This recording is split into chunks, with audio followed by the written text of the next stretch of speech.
In 2018, Xi Jinping has further consolidated his power. Presidential term limits were abolished in March.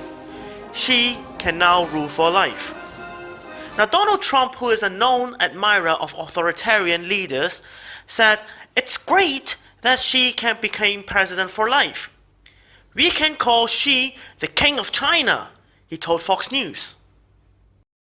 But in online posts, hundreds of thousands, perhaps millions of Chinese people protested against Xi's elevation to lifetime ruler. While the police censors removed the posts, the scale of the backlash shocked the regime. China's debt time bomb, its pollution that kills millions, and a rise in workers' strikes and protests all show the limits of Xi's power.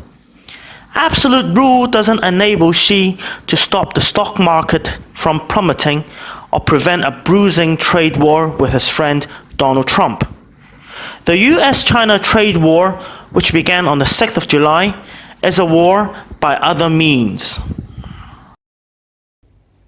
It's the logic of capitalism and imperialism, especially in a crisis like we have today, that the struggle between capitalist countries for markets, resources, and spheres of influence is getting sharper.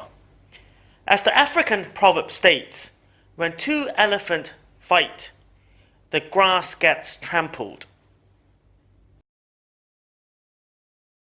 Economists predict that many third-party countries, such as Ireland, Taiwan, Belgium, and Malaysia, will be hit harder than either China or the US by this trade war.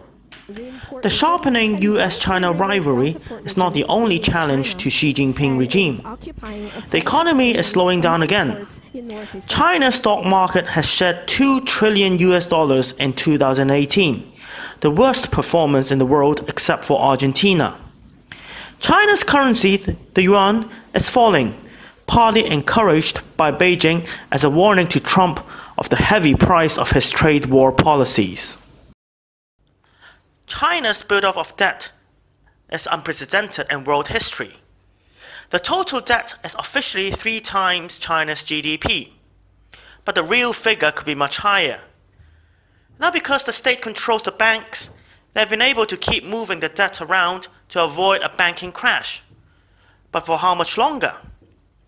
Meanwhile, the workers in many sectors are reaching breaking point over wage arrears, worsened conditions, and falling real incomes. China in 2018 has been rocked by a new kind of strike movement. Multi-province strikes have erupted in the construction, transport, and service sectors. A turning point was the crane operators' strike in April and May, which spread to 13 provinces. These workers complain their salaries have not increased for 5 or 6 years. Crane drivers, like almost all China's 60 million construction workers, are migrants. Most have no written contract, no job protection, pensions, or medical insurance. Truck drivers also went on strike in at least 12 provinces in June, against higher fuel and toll costs. They say incomes are falling. These drivers mostly own their own rigs, but this means they have big bank loans to pay off. So this means being months on the road without seeing their families. Strikes are illegal under Chinese authoritarian system. Protests of all kinds face police repression. The dictatorship bans news of strikes, or it accuses the strikers of being part of a foreign-backed plan to destabilize China. Incredibly and shamefully, some so-called lefts internationally take the side of the Chinese regime and oppose mass protests against it.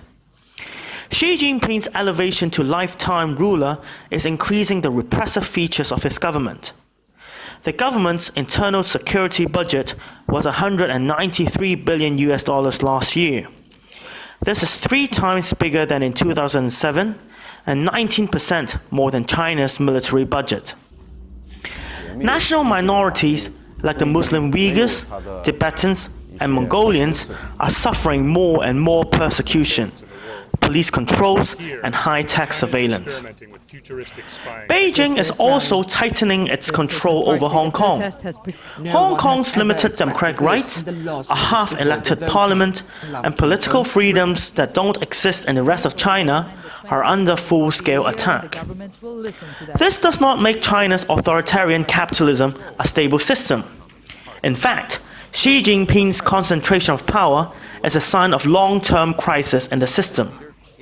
Socialists stand for full and immediate democracy, freedom of association, the end of censorship, and the release of political prisoners. We support worker struggles and call for independent trade unions democratically controlled by their members. We oppose the dictatorship and demand the right to vote and free elections to a constituent assembly. Capitalism in China needs this repressive one-party state to defend its interests and profits. So the struggle against the dictatorship must also be a struggle to abolish capitalism. Socialist policies and a democratically planned economy are the only way out of the crisis facing China today.